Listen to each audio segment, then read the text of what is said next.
한 임금이 있었습니다. 이 임금님은 허영심이 많고 옷을 아주 좋아하는 임금님이셨습니다. 이 임금님은 옷을 좋아하고 허영심이 가득한 임금으로서 사람들에게서 그렇게 좋지 못한 시선을 받았습니다. 어느 날 그 왕에게 사기꾼 2명이 찾아왔습니다. 그 사기꾼은 그 왕에게 좋은 옷을 만들어 주겠다라고 이야기를 했습니다. 좋은 옷, 세상에 둘도 없는 옷을 만들어 주겠노라고 말씀했습니다. 그리고 이 옷은 아주 특별한 능력이 있는데 어리석은 사람의 눈에는 보이지 않는다라고 하는 겁니다. 어리석은 사람의 눈에는 보이지 않는 아주 특별한 옷. 왕은 그것이 아주 마음에 들었습니다. 그것을 입고 있으면 그것을 바라보는 사람들의 평가에 따라 저 사람이 어리석은지 어리석지 않은지를 판단할 수 있으니 참 좋을 거라고 생각했습니다. 그래서 많은 돈을 주고 그렇게 옷을 만들라고 허락하고 명령했습니다. 그 2명은 어떠한 장소에서 옷을 만들기 시작했습니다. 그 옷은 물론 보이지 않는 옷입니다. 재료도 없고 그냥 신용만 하고 있는 옷을 만들고 있다라고 하는 자기들끼리만의 이야기로 옷을 만들고 있습니다. 하루 이틀 지나서 왕이 너무 궁금해서 신하 한 명을 보냅니다. 신하를 보낼 때도 고심합니다. 어리석은 신하는 그걸 보지 못할 테니 좀 지혜로운 신하가 가야겠다 생각하고 좀 지혜로운 신하를 보냅니다. 그 신하는 가서 옷을 만들고 있는 장면을 봅니다. 분명히 손은 무언가 움직이고 있는 것 같은데 보이는 것은 아무것도 없는 것입니다. 신하는 고민에 빠졌습니다. 안 보인다고 해야 되나? 보인다고 해야 되나? 신하는 곰곰이 생각하다가 괜히 안 보인다고 했다가 내가 어리석은 사람이 될까 봐 보인다고 해야겠다 결정을 하고 칭찬을 하기 시작했습니다. 너무 예쁘다고, 너무 아름다운 옷이라고 칭찬을 하며 왕에게 그대로 보고를 합니다. 왕이시여, 참 옷이 잘 만들어지고 있고 너무 훌륭한 옷입니다. 왕은 참 너무 궁금했습니다. 며칠 뒤에 왕은 또 한 사람의 신하를 또 보내게 됩니다. 그 신하는 가서 똑같이 고민을 하게 됩니다. 도저히 보이지가 않는데 옷은 만들고 있는 것 같고 안 보인다고 하면 내가 어리석은 사람이 되니 보인다라고 하는 것으로 그 사람도 결정을 하게 됩니다. 똑같이 왕에게 가서 그렇게 보고를 합니다. 왕이시여, 아주 멋지고 좋은 옷이 만들어지고 있고 아주 기대가 된다고 왕에게 보고를 합니다. 마침내 그 왕이 그 옷을 입는 날이 다가왔습니다. 사기꾼들은 그 옷을 가지고 왕에게 조심스럽게 옷을 입혀드립니다. 왕은 그 옷을 보고 깜짝 놀랍니다. 왜냐하면 본인도 보이지 않았기 때문입니다. 보이지 않는 그 옷을 바라보면서 그 왕도 고민하기 시작합니다. 이걸 보인다고 해야 되나? 보이지 말아야 된다고 해야 되나? 왕은 신하들이 옆에서 환호하고 있는 모습을 보고는 보이지 않는다고 말할 수가 없었습니다. 그래서 아주 훌륭한 옷이라고 입이 마르도록 칭찬하고 그 옷을 입기 시작합니다. 그리고 임금의 행진이 시작됩니다. 임금이 행진을 할 때 백성들은 모두가 그것을 보고 있었습니다. 이미 익히 특별한 옷, 그리고 그것이 보이지 않는 사람은 어리석은 옷이라고 하는 것이 소문이 나 있기에 아무도 그 옷이 보이지 않는다고 이야기하지 않았습니다. 다들 멋있다고, 아름답다고 환호하기 시작했습니다.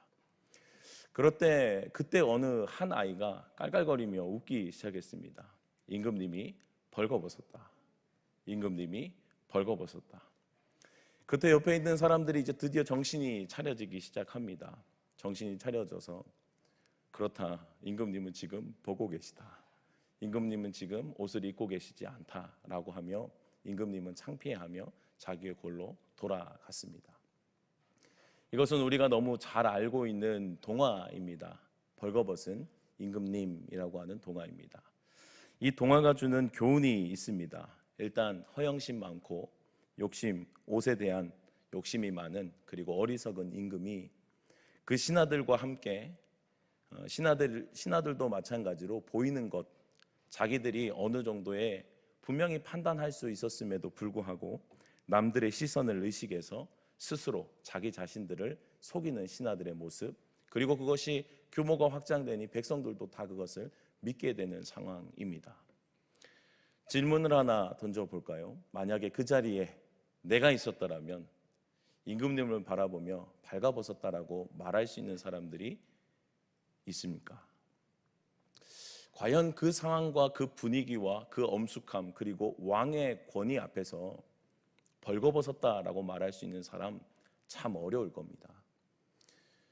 모든 사람들이 다 그것을 보고 있고 그것이 옳다라고 하고 있는 상황 가운데서 그것을 아니다라고 이야기하는 것은 참으로 어려운 일입니다.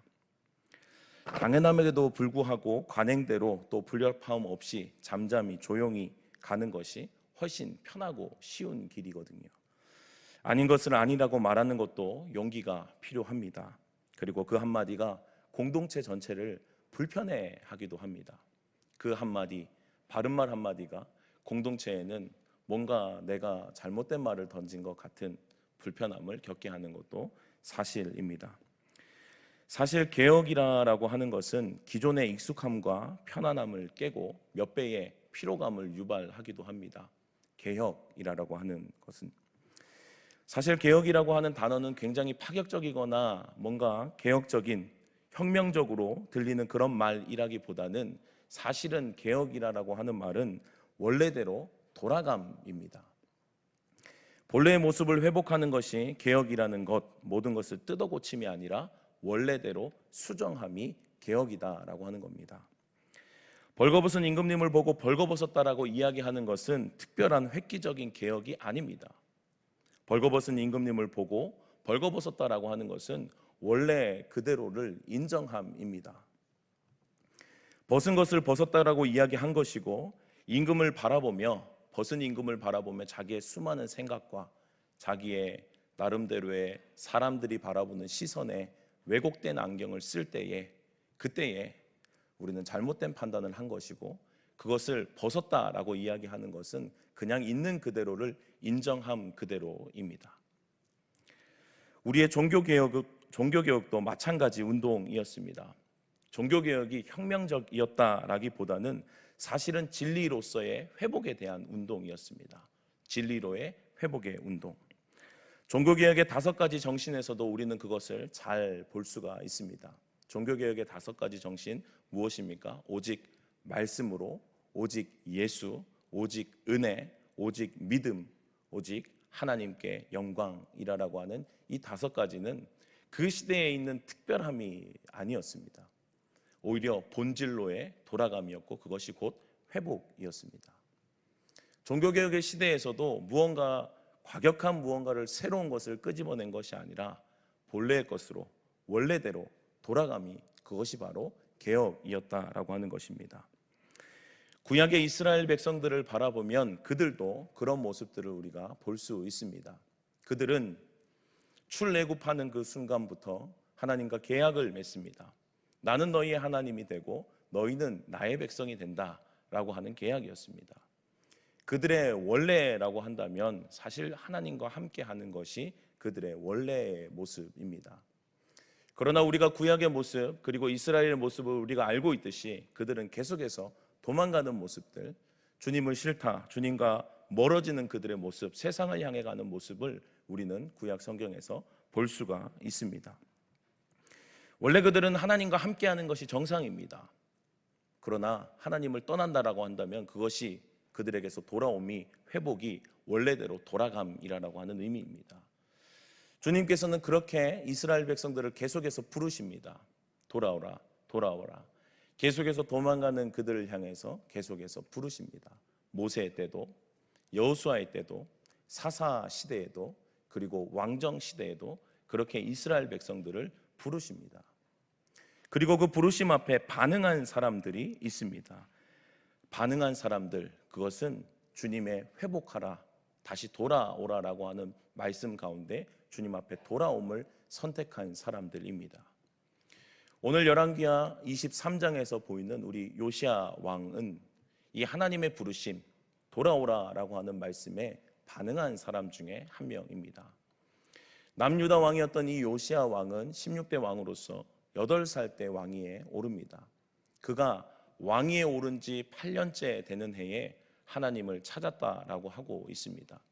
그의 아버지와 다르게, 그의 선대왕과는 다르게 하나님을 구하는 왕이었음을 우리 성경을 말씀하고 있습니다.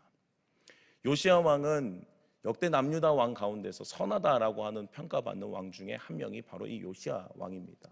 히스기야와 요시야 그리고 다윗, 이 정도가 선하다라고 인정받는 왕이었습니다.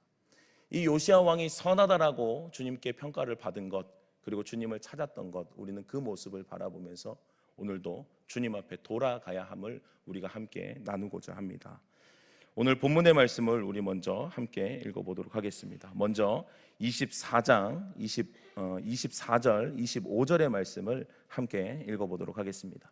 24절 25절의 말씀입니다. 함께 있습니다. 시작. 요시야가 또 유대 땅과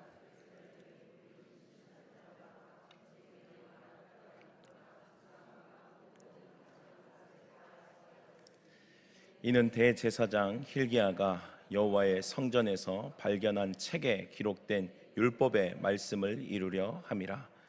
요시야와 같이 마음을 다하며 뜻을 다하며 힘을 다하여 모세의 모든 율법을 따라 여호와께로 돌이킨 왕은 요시야 전에도 없었고 후에도 그와 같은 자가 없었더라.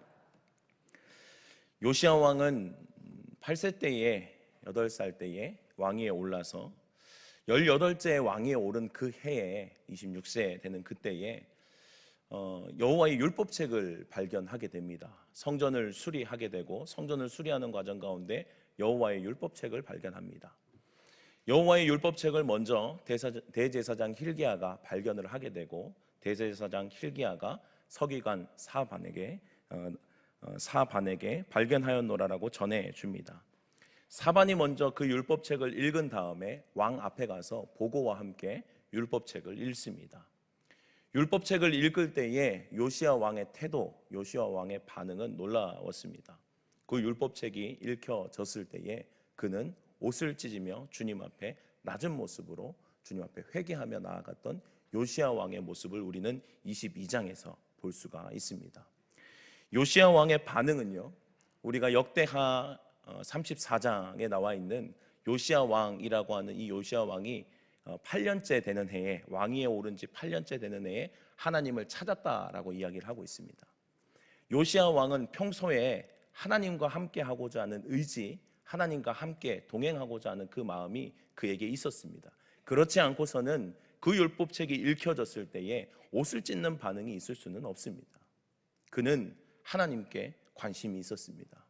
그래서 하나님께서 그 관심을 아시고 하나님 앞에 돌아가고 싶은 그의 의지를 아시고 하나님께서 어쩌면 여호와의 율법책을 발견하게 한지도 모르겠습니다. 여호와의 율법책이 그에게 발견되어졌을 때에 그는 옷을 찢으며 많은 백성들에게 그리고 옆에 있는 신하들에게 이 율법책에 관한 하나님의 말씀을 물어라라고 명령을 합니다. 그래서 여선지자 훌다에게 가서 이 여호와의 율법책에 대해서 묻고 하나님의 뜻에 대해서 묻습니다. 22장에 나오는 여선지자 훌다의 반응은 지금까지 있었던 우리 남유다에 있었던 일들, 그리고 이렇게 이들이 황폐화되어 있는 이 모든 것들은 하나님을 떠났기 때문이라고 분명히 말씀하십니다.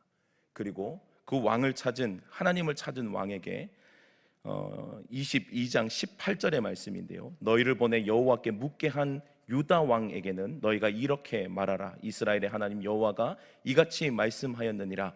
내가 들은 말에 대하여는 내가 이곳과 그 주민에 대하여 빈터가 되고 저주가 되리라 한 말을 내가 듣고 마음이 부드러워져서 여호와 앞 곧 내 앞에서 겸비하여 옷을 찢고 통곡하였으므로 나도 내 말을 들었노라. 하나님의 말씀입니다. 여호와의 율법책, 주님의 그 말씀이 선포되는 상황 가운데서 자신을 찢고 하나님 앞에 나아간 이 왕에 대하여 하나님은 그것을 보았노라라고 말씀하십니다. 요시야 왕은 결단을 합니다. 그래서 온 백성들을 모읍니다. 온 백성들을 모아놓고 이 여호와의 율법책을 낭독합니다. 그리고 그들과 언약을 합니다. 주님께로 온 마음과 힘을 다하여 돌아가기로 결심합니다. 우리 23장 3절의 말씀을 우리 함께 읽어보도록 하겠습니다. 열왕기하 23장 3절의 말씀입니다. 함께 읽습니다. 시작. 왕이 단 위에 서서 여호와 앞에서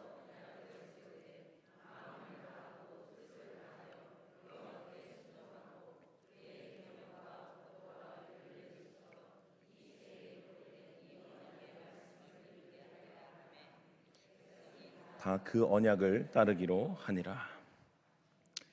요시야 왕은 백성들과 함께 마음을 굳게 다짐합니다. 주님께로 돌아가리라.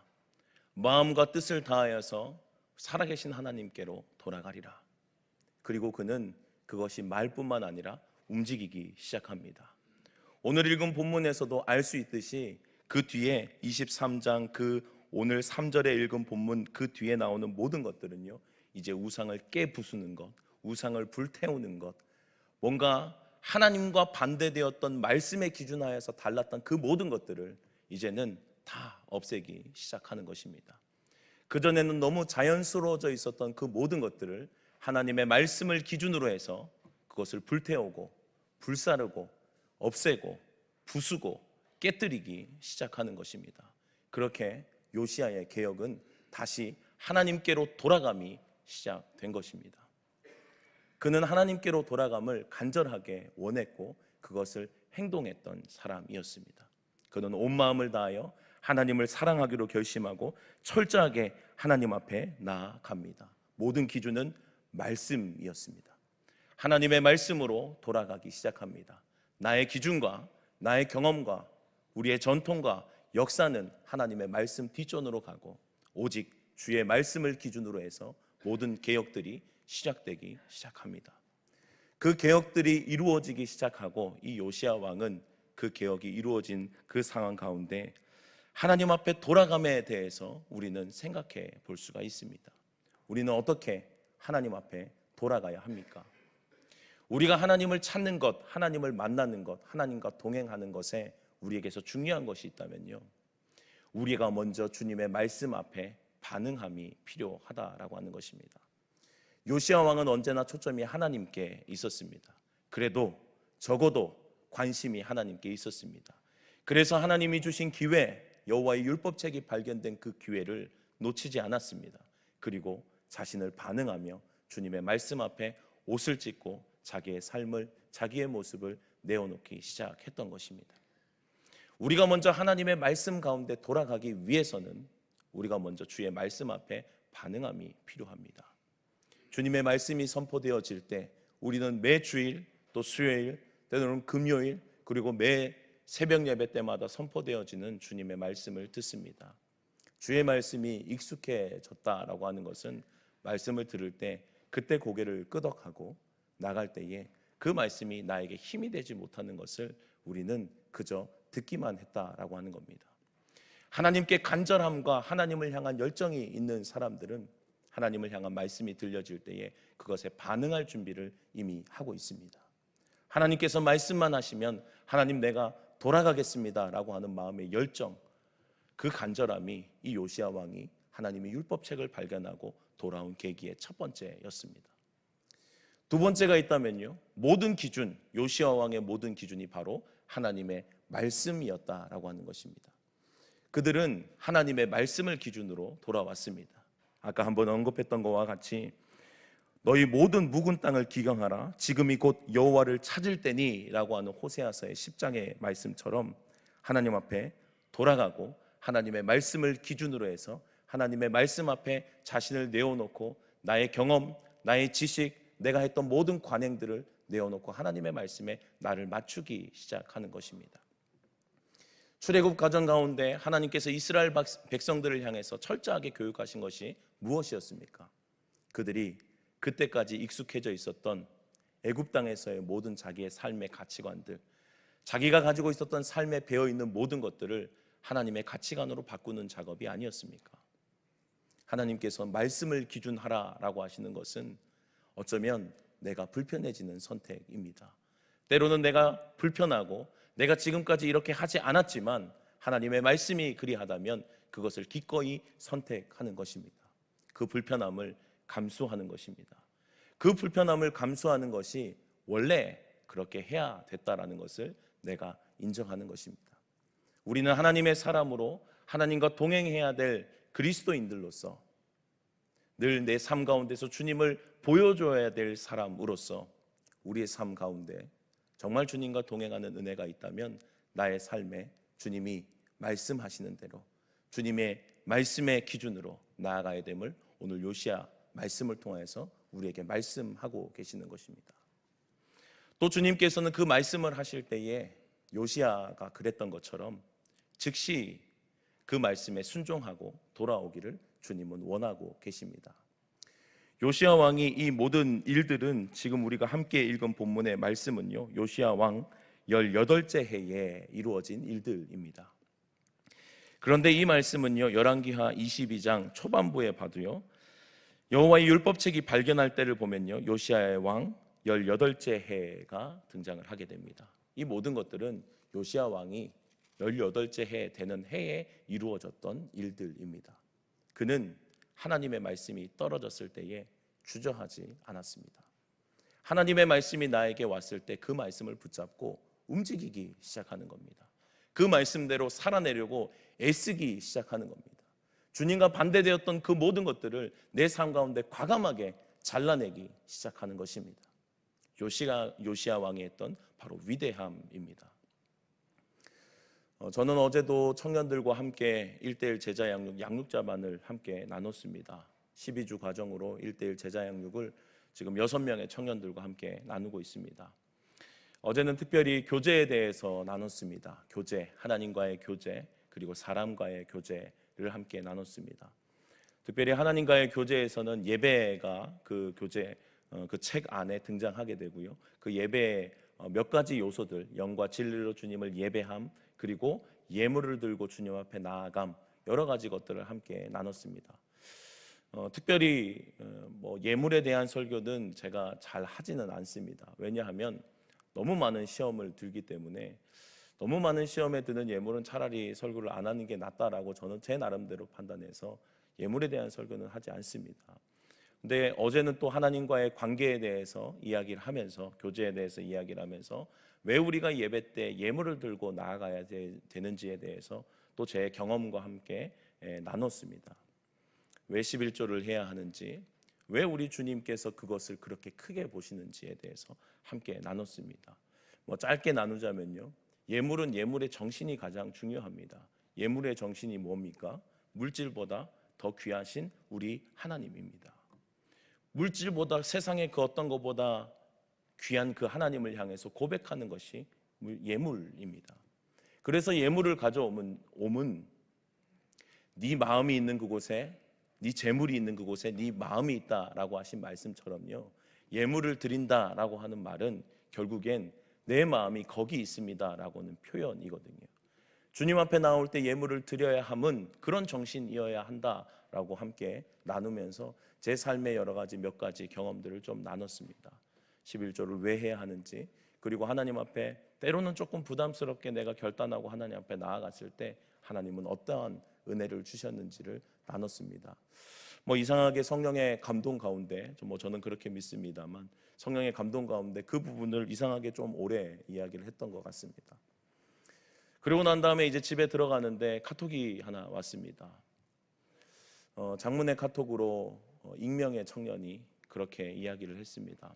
오늘 목사님께서 이야기하신 예물에 대한 것들 때문에 좀 아깝기도 하고, 그리고 준비해야 될 것도 있어서 그것을 내지 못하고, 그것이 마음에 그렇게 썩 편하지는 않았는데 오늘 목사님의 말씀을 듣고 들어가는 길에 ATM기를 들러서 11조를 찾아서 들어가는 길입니다.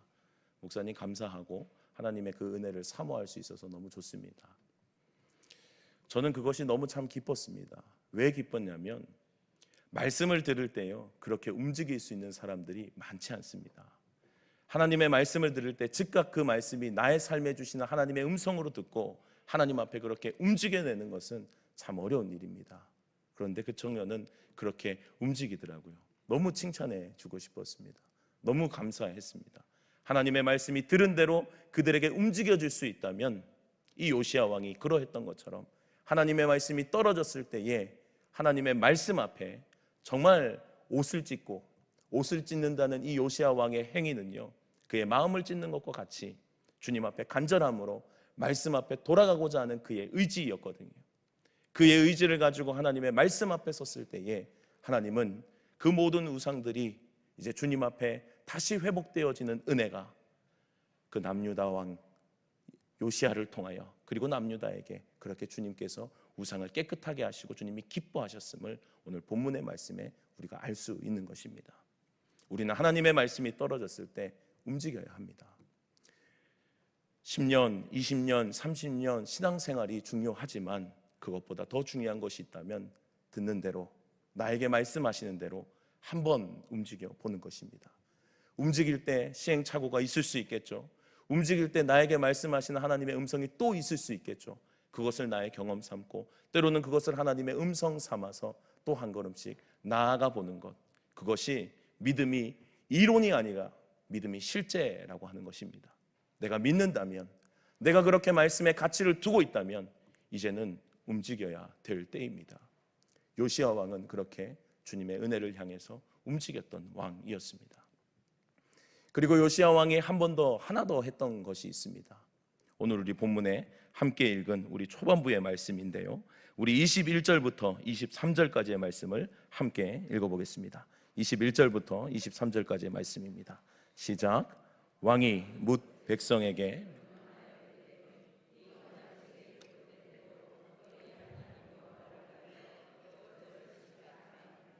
사사가 이스라엘을 다스리던 시대부터 이스라엘 여러 왕의 시대와 유다 왕의 시대에 이렇게 유월절을 지킨 일이 없었더니 요시야 왕 18째 해에 예루살렘에서 여호와 앞에 이 유월절을 지켰더라. 요시야 왕이 했던 것이 있었습니다. 그것은 바로 유월절을 지키는 것이었습니다. 이 유월절을 지킨다라고 하는 것은 말씀에 있는 것이었습니다. 주님의 말씀 가운데 유월절을 지키라 하셨기에 그 유월절을 다시 회복한 것입니다. 이 유월절의 의미는 무엇입니까? 우리는 출애굽기 12장에 나오는 이 유월절의 사건에 대해서 알고 있습니다. 출애굽 10가지의 재앙, 마지막 장자의 죽음이 있기 전까지 꿈쩍도 않던 애굽 왕, 그러나 마지막 10가지 재앙, 하나님이 허락하신 이 장자의 죽음, 이 장자의 죽음 가운데 그들이 두 손 두 발 들고 이스라엘을 다 내보냈거든요. 이 10번째 재앙은 모든 처음 난 것이 다 죽는 재앙이었습니다. 애굽의 사람도 가축도 어떤 것도 피해갈 수 없었습니다. 다만 하나님이 방법을 주신 대로 이스라엘 백성은 문 임반과 문 설주에 어린 양의 피를 발랐습니다. 어린 양의 피를 바르고 유월절을 경험하게 됩니다. 죽음의 사자가 첫 번째 난 것들을 다 죽이기 시작했던 그때에 이스라엘 백성들은 문 임반과 문 설주에 발려진 유월절의 피로 말미암아 넘어감을 경험한 것입니다. 그것은 바로 넘어감의 은혜입니다. 죽어야 될 자리에서 그 해에 처음 난 가축과 사람은 모두 다 죽었습니다. 이스라엘 백성은 한 사람도 죽지 않았습니다. 왜 그랬습니까? 마땅히 죽어야 됨에도 불구하고 하나님께서 은혜를 베풀어 주셨습니다. 넘어가게 하셨습니다. 이것이 이스라엘 백성들이 평생 가지고 가야 할 그들이 하나님 앞에 은혜 받은 자라고 하는 고백입니다. 이스라엘 백성들은 하나님 앞에 은혜 받은 자입니다. 마땅히 죽어야 될 사람들입니다. 처음 난 것이 죽는다라고 하는 것은요, 다 죽일 수 있다입니다. 다 죽일 수 있다라고 하는 표현이 처음 난 것의 죽음입니다.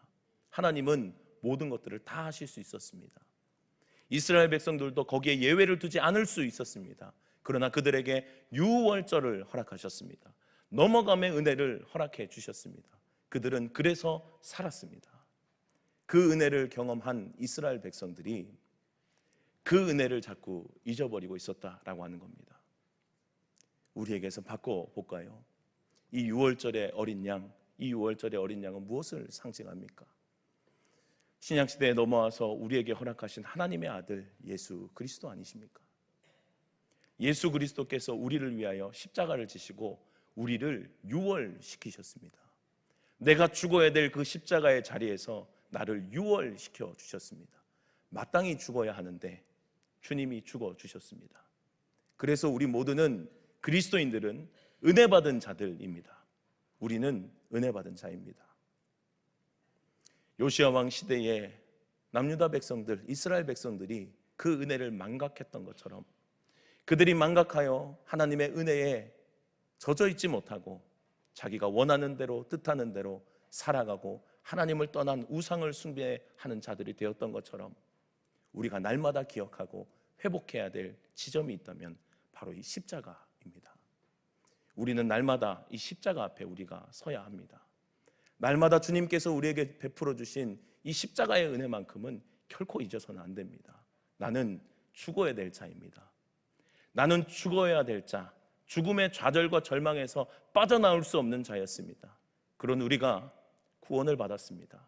그 구원을 받음은 당연함이 아니라 하나님의 은혜였습니다.